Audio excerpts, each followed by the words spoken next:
La joven que vivía frente al penal, y ahora es jueza federal.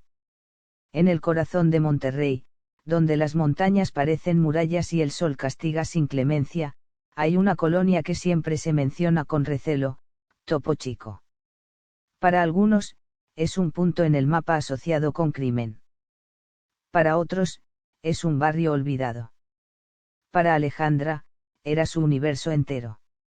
Desde su casa se veía el penal como una sombra gris que lo cubría todo, como un animal dormido que, en cualquier momento, despertaba rugiendo.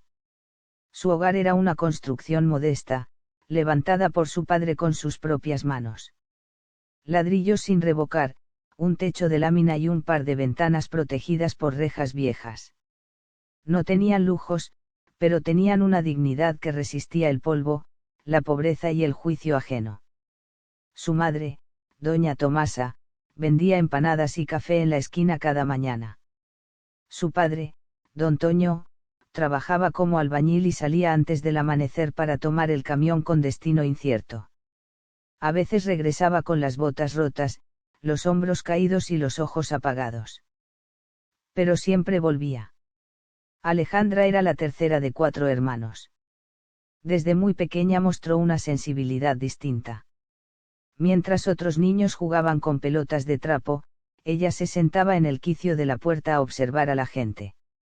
Le gustaba imaginar quiénes eran, a dónde iban. Su madre decía que tenía alma de abogada, porque todo lo cuestionaba. Pero en su barrio, las almas grandes rara vez llegaban lejos. A los 5 años presenció su primer operativo, camionetas blindadas, soldados encapuchados, gritos, llanto, disparos. Esa noche no durmió. Su madre le dijo, así es aquí, hija, pero tú no te vas a quedar aquí siempre. Esa frase le quedó marcada como tatuaje invisible. En la primaria 23, Alejandra era callada, aplicada, pero muy sola. Su ropa siempre estaba limpia, aunque ella mostraba desgaste. Algunas compañeras se burlaban de ella por no tener mochila con caricaturas, por llevar un lonche de pan con frijoles en vez de sándwich de jamón. Un día, una maestra preguntó frente al grupo, ¿dónde vives, Alejandra? Y cuando respondió en la Topo, por el penal, la clase entera hizo un murmullo de burla. Desde entonces, supo que su origen sería una carga, o una bandera. Su madre era su refugio. A pesar del cansancio, siempre le preguntaba cómo le había ido en clase. Cuando no tenían suficiente para cenar, le decía, con un café y una historia se llena el estómago. Y entonces le contaba cuentos. De hadas, de animales, de mujeres fuertes. Alejandra no sabía que su mamá, sin haber ido a la secundaria, era una contadora nata. A los 8 años, Alejandra empezó a ayudarla con las empanadas. Le gustaba gritar la venta en las esquinas, recién hechas, calientitas. Aunque a veces los adultos no le respondían, o le decían quítate niña, ella no perdía la sonrisa. Sabía que cada moneda significaba que habría arroz esa noche. El barrio tenía su propio ritmo. Por las mañanas, olor a pan dulce. Al mediodía, calor seco. Por las tardes, reggaetón en las esquinas y carcajadas de niños en bicicletas oxidadas. Y por las noches, a veces, sirenas o disparos. Era un ambiente donde se aprendía pronto a diferenciar una patrulla de una camioneta sin placas. Alejandra escuchaba todo. Observaba. Memorizaba. Una tarde de domingo, mientras barría el patio, encontró un cuaderno viejo que uno de sus hermanos había tirado. Tenía ejercicios de caligrafía y al final, un cuento. Alejandra lo leyó de principio a fin y, por alguna razón, lloró. No por tristeza, sino por algo nuevo, una chispa. A partir de ese día empezó a escribir también. Historias, diálogos, sueños. Usaba el reverso de los folletos que encontraba en la calle. Cuando entró a la secundaria, el entorno se volvió más hostil. Ya no eran solo burlas. Ahora eran etiquetas. Esa es de Topo, Seguro su papá está en la cárcel, decían. Un maestro de civismo la usó como ejemplo: miren, ella viene del penal, y aún así viene diario. No hay pretexto para no estudiar. Las risas fueron cuchillos. Alejandra tragó saliva y no dijo nada, pero esa noche lloró con la cara hundida en la almohada. Además del estigma, la situación en casa empeoraba. Su madre fue diagnosticada con diabetes. Ya no podía levantarse tan temprano ni cargar la olla de café. Alejandra asumió la responsabilidad sin protestar. Se levantaba a las 5, preparaba las empanadas, las vendía antes de ir a la escuela. A veces no alcanzaba a comer nada. En clase, el hambre la hacía tambalear. Pero nunca dejó de asistir. Un día, una compañera le ofreció 5 pesos por hacerle la tarea. Alejandra se negó. No hago tareas ajenas, ni aunque me muera de hambre. Desde entonces, le decían la orgullosa. Pero no le importaba. Sabía que estaba caminando una línea invisible entre lo que la sociedad esperaba de ella, y lo que ella soñaba ser. En una ocasión, mientras caminaba de regreso a casa, un hombre en un coche blanco se le acercó y le ofreció trabajo. No tienes que hacer nada difícil. No más acompañarme a un lugar. Alejandra corrió. Esa noche no salió a vender. Su madre le acarició el cabello y le dijo: nunca te avergüences de tu pobreza, hija. Pero sí de traicionarte a ti misma. Fue por esos años que conoció la biblioteca Rafael Ramírez. Estaba casi escondida entre una farmacia y un lote baldío. Una señora mayor, doña Tere, era la encargada. Pásale, aquí se vale preguntar y no saber, le dijo la primera vez. Alejandra entró temblando, y salió horas después con 3 libros y una sonrisa que no se le borró en días. Allí descubrió autores que no sabía que existían, ideas que desafiaban lo que siempre había oído. Se enamoró de Sor Juana, de Rosario Castellanos, de Marx y de Gandhi. Leía con furia, con hambre. Como si su futuro estuviera escondido en cada página. Una tarde, le confesó a doña Tere que quería estudiar leyes. ¿Para qué?, preguntó la mujer. Porque quiero defender a los que nadie defiende, como mi mamá, como mi hermano. Esa fue la primera vez que Alejandra dijo en voz alta lo que sería su destino. La vida en Topo Chico no daba tregua. Las calles podían cambiar de humor en un segundo. Alejandra ya no solo evitaba ciertas cuadras, también aprendía a leer miradas, a detectar silencios peligrosos. Sabía cuándo un vecino había sido levantado. Sabía cuándo la patrulla pasaba más lento de lo normal. Y, sobre todo, sabía que si quería escapar, tenía que prepararse como nadie más. Entró a la preparatoria con una beca casi milagrosa. La misma escuela le prestó uniformes. Ella trabajaba después de clases vendiendo paletas y copiando trabajos a computadora en un café internet donde le daban acceso a cambio de limpiar el piso al final del turno. Aprendió mecanografía a la velocidad del hambre, y pronto descubrió que escribir no solo era un escape, era un arma. Una tarde, un maestro dejó una dinámica abierta: escriban un ensayo sobre el lugar donde viven. Alejandra dudó. Decía la verdad, hablaba del penal, de la basura, de las redadas, lo hizo. Entregó un texto crudo, hermoso, poético y brutal. El maestro la llamó a su escritorio. ¿Esto es real?, preguntó. Más real que este escritorio, respondió ella. Desde entonces, el profesor no volvió a subestimarla. Pero no todo era reconocimiento. En más de una ocasión, compañeros le robaron su dinero del transporte. Otra vez le rayaron el cuaderno con insultos. Una chica le dijo en la cara: las de Topo solo sirven para calentar el banco. Alejandra no respondió. En vez de eso, pidió una copia de la Constitución mexicana en la biblioteca. Empezó a estudiarla de noche, con una linterna porque en casa se iba la luz constantemente. Subrayaba artículos, hacía resúmenes, los memorizaba. En el segundo año de prepa, su madre tuvo una crisis de salud. Estuvo internada 2 semanas. Alejandra faltó a clases, perdió trabajos, y volvió a las empanadas. Cada peso contaba. Fue ahí cuando comprendió lo injusto que era todo, el sistema, el acceso a salud, la forma en que los pobres sobrevivían a costa de su dignidad. Un día, durante una visita al hospital, escuchó a una enfermera decir: hay que dar de alta a la señora de la 14, no va a poder pagar más. Alejandra se tragó el coraje, pero en su libreta escribió: la ley debería proteger, no castigar por ser pobre. Esa frase se convirtió en su mantra. Volvió a la escuela más decidida que nunca. Empezó a dar tutorías a niños de primaria en su colonia. Les enseñaba a leer, a escribir. Llevaba hojas impresas, creíans donados, cuentos improvisados. Lo hacía en la cancha de tierra, bajo una lona vieja. Los llamaban los sabaditos de Yale. Eso le dio fuerza. Cuando presentó el examen para entrar a la Facultad de Derecho de la UANL, lo hizo con nervios, con miedo, y con fe. El día que vio su nombre en la lista de aceptados, corrió a casa, abrazó a su madre y le dijo: te lo prometí. Su madre solo respondió: nunca dudé de ti.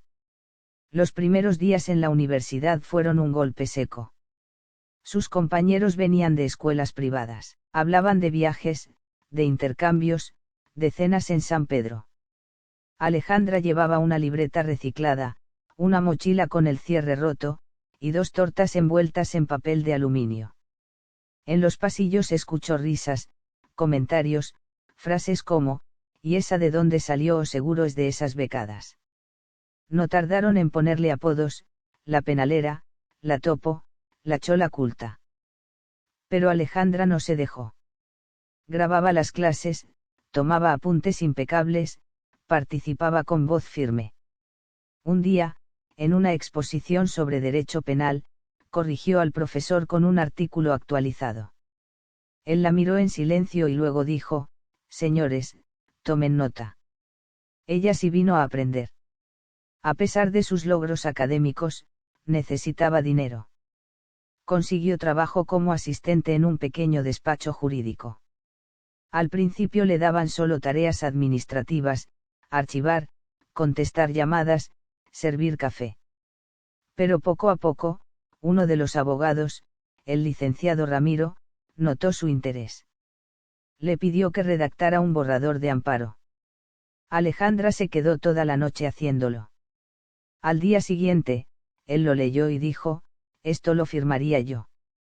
Ramiro empezó a enseñarle. La llevó a juzgados, a audiencias. Le mostraba casos reales, le explicaba estrategias. Alejandra aprendía con cada palabra. Pero no todos en la oficina la aceptaban. Una secretaria la acusó de quererse pasar de lista. Otro pasante dijo que no era normal que una morra de barrio supiera tanto.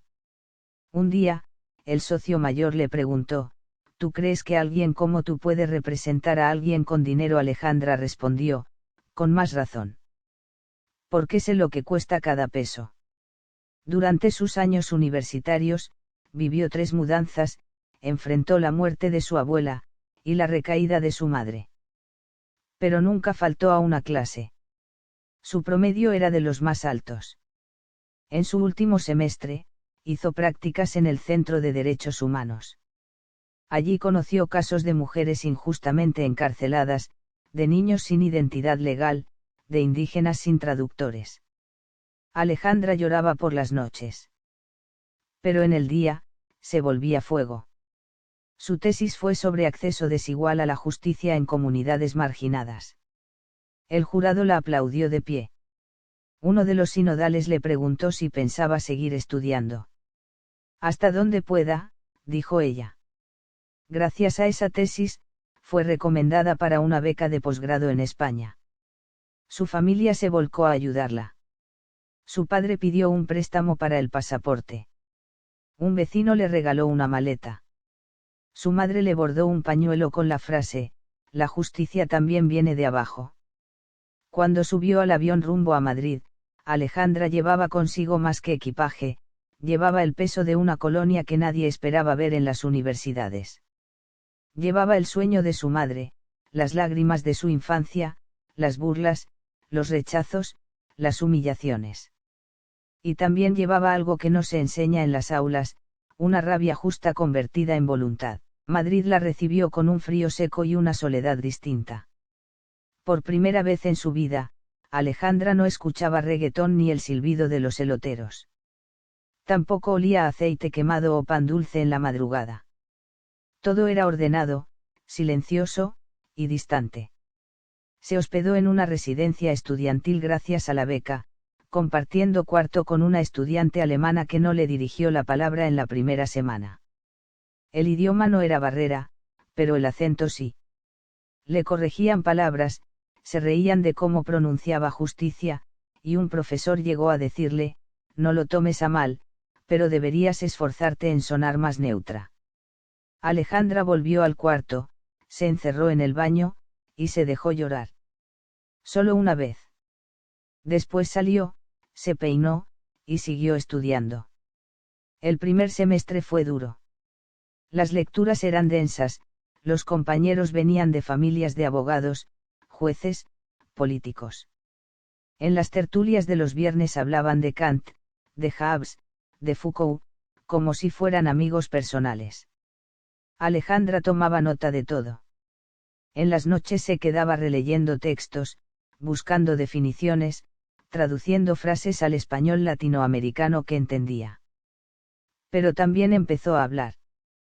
Primero tímidamente, luego con seguridad. En una clase sobre sistemas penales, expuso el caso de una mujer encarcelada en Nuevo León por defenderse de su agresor. Usó estadísticas, comparó leyes, explicó el contexto de impunidad. Cuando terminó, hubo un silencio largo. Un profesor dijo, señores, esto no es una exposición, es un testimonio de país. Poco a poco, se ganó el respeto. Algunos compañeros empezaron a pedirle ayuda con sus ensayos. Una profesora la invitó a participar en una publicación colectiva sobre justicia restaurativa. Y cuando llegó el momento de presentar su tesis de maestría, eligió un tema que pocos se atrevieron a tocar, la exclusión legal como herramienta de control en barrios marginados de América Latina. La defensa fue intensa. Un tribunal la cuestionó, la desafió, pero ella respondió con una mezcla perfecta de teoría y calle. Al final, uno de los sinodales, conmovido, le dijo, tú no hablas desde la academia. Tú hablas desde la herida. Era la segunda vez en su vida que escuchaba esa frase. Y esta vez, supo que era un halago. Regresó a México con un título en la maleta, pero sin ganas de encerrarse en una oficina de vidrio. Mientras otros compañeros buscaban trabajo en firmas internacionales, Alejandra fue directamente a tocar la puerta del Instituto de Defensa Pública del Estado. Quiero ayudar donde más se necesite, dijo. La asignaron a casos de mujeres en reclusión. Muchas habían sido abandonadas por sus defensas anteriores. Algunas ni sabían por qué seguían en la cárcel. Alejandra lloraba al leer los expedientes. Pero también se llenaba de rabia, y esa rabia la transformaba en energía. Visitó penales, escuchó historias, reabrió casos. Se quedó hasta la madrugada redactando amparos. Una mujer le dijo, usted habla como yo, es de aquí, y Alejandra respondió, más de lo que imagina. En su primer año logró liberar a 7 mujeres que habían sido condenadas sin pruebas suficientes. En otro caso, demostró que una joven fue forzada a confesar bajo tortura. Su nombre comenzó a circular entre jueces, magistrados y defensores. No todos la querían. Algunos la consideraban incómoda, directa, poco diplomática. Pero nadie dudaba de su talento. Al mismo tiempo, no olvidaba su barrio. Regresaba a Topo Chico cada mes. Ayudaba a estudiantes, organizaba ferias legales, asesoraba a madres solteras. Fundó un pequeño colectivo llamado Voz de las que Callaron, donde capacitaba a mujeres en sus derechos. Una tarde, mientras caminaba por la colonia, una vecina le dijo: «Yo pensé que ibas a olvidarte de aquí». Alejandra le respondió: «Si olvido de dónde vengo, olvido quién soy». Con el tiempo, la invitaron a dar conferencias en universidades, a participar en foros sobre equidad, a colaborar con organizaciones nacionales. En una de esas conferencias, un juez federal la escuchó con atención. Al final, se acercó y le preguntó: «¿Has pensado en postularte para el Poder Judicial?». Alejandra se rió. «Yo con mi apellido, con mi colonia». El juez solo dijo: «Tienes más méritos que muchos». Esa noche, se quedó pensando. Recordó cada humillación, cada rechazo, cada vez que alguien la trató como menos. Y decidió que sí.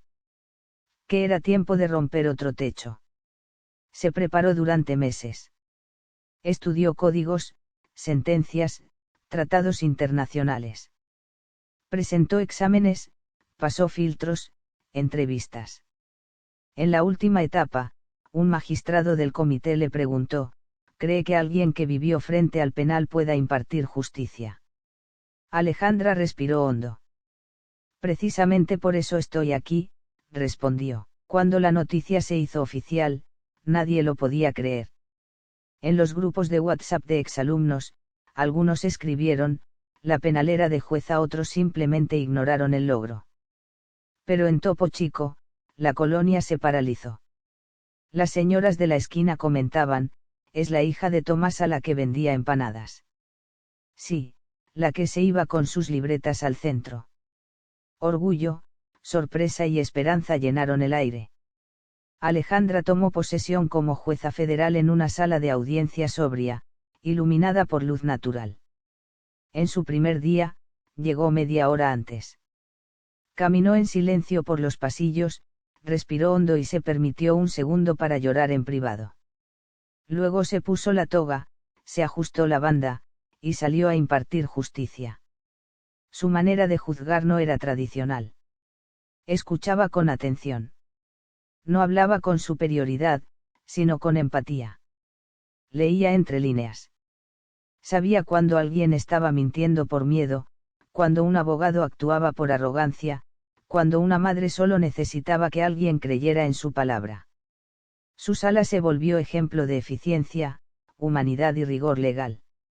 Un caso marcó sus primeros meses: una joven madre detenida por robar pañales y leche. El fiscal pedía pena ejemplar. Alejandra, tras escuchar a todos, pidió una evaluación socioeconómica urgente. Resultó que la mujer había perdido su empleo, su pareja la había abandonado, y tenía 2 bebés enfermos.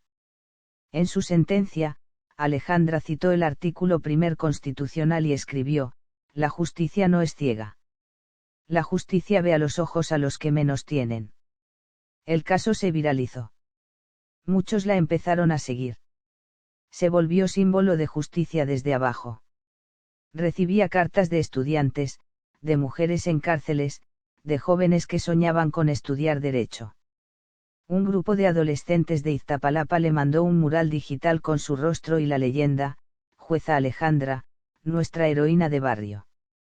Pero también llegaron los detractores. En redes sociales la llamaron populista, jueza de la pobreza, activista disfrazada de funcionaria.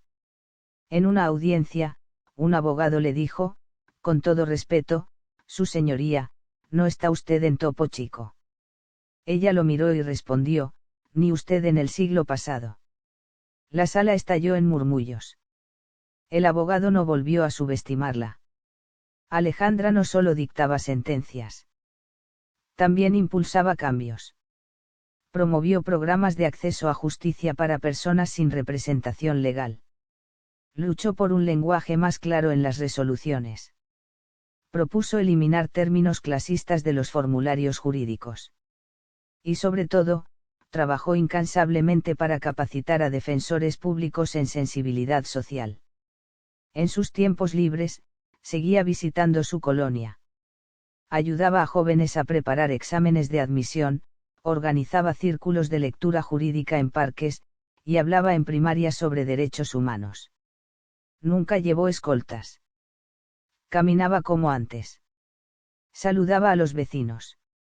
A veces, alguien la detenía para decirle, mi hija ahora quiere ser como usted. Una tarde, en un evento en la UANL, fue invitada a dar una conferencia magistral. Frente a cientos de estudiantes, tomó el micrófono y dijo, a los 6 años, aprendí a tirarme al suelo cuando escuchaba balazos. A los 8, me llamaron chola. A los 13, me dijeron que no tenía cara de licenciada. A los 20, me preguntaron si creía que alguien de Topo Chico podía litigar. A los 30, fui la primera en mi familia en subirme a un avión. Hoy soy jueza federal. No porque el sistema esté diseñado para mí, sino porque me negué a dejar que me diseñara a mí. Si algo les puedo decir es esto, nadie tiene derecho a decirte hasta dónde puedes llegar. Ni tu colonia, ni tu apellido, ni tu historia. Tú decides hasta dónde resistes, y hasta dónde sueñas. El aplauso duró minutos. Algunos lloraban. Otros aplaudían de pie. Ese día, Alejandra no solo habló como jueza. Habló como todas las niñas que han sido subestimadas, como todas las madres que luchan en silencio, como todos los jóvenes que han cargado con una etiqueta que no merecen. Hoy, Alejandra sigue dictando sentencias con firmeza y compasión. No olvida que cada carpeta representa una vida. A veces, al salir de su despacho, abre su bolso y mira una foto arrugada, su madre vendiendo empanadas con su mesa azul. Sonríe. Se acomoda los lentes. Y camina rumbo a la siguiente audiencia. Algunos dicen que es una excepción. Ella dice que es un ejemplo. Y si uno escucha con atención, puede oír las voces en las calles de Topo Chico gritar con orgullo, esa es de las nuestras. Gracias por escuchar historias que no olvidas. Si te tocó el corazón, comenta desde donde nos escuchas y comparte esta historia con alguien que necesite inspiración hoy.